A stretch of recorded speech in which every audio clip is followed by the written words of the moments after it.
Loud explosions heard across the east of England were caused by a sonic boom when a jet broke the sound barrier.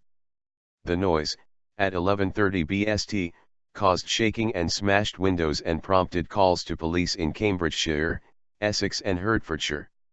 The Ministry of Defence said a Typhoon jet from RAF Coningsby in Lincolnshire was launched when communication was lost with a Heathrow-bound plane.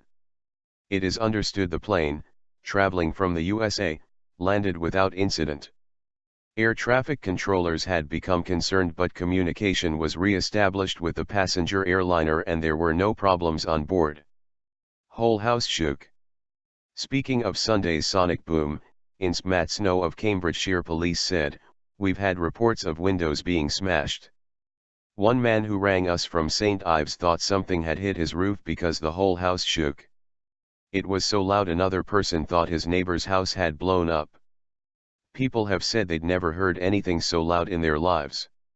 Even people driving on the A14 have been calling us." Elaine Mason, of Great Gransden, Cambridgeshire, told the BBC, "I had just got on my horse and was walking around the arena, when I heard a thunderous bang.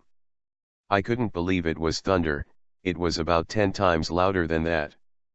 I thought it might have been an explosion." The horse reacted immediately. Her husband, Tim, who was gardening nearby, said he thought the almighty bang could have been a crash. Jets from RAF Coningsby were scrambled last month to escort a passenger plane over the UK.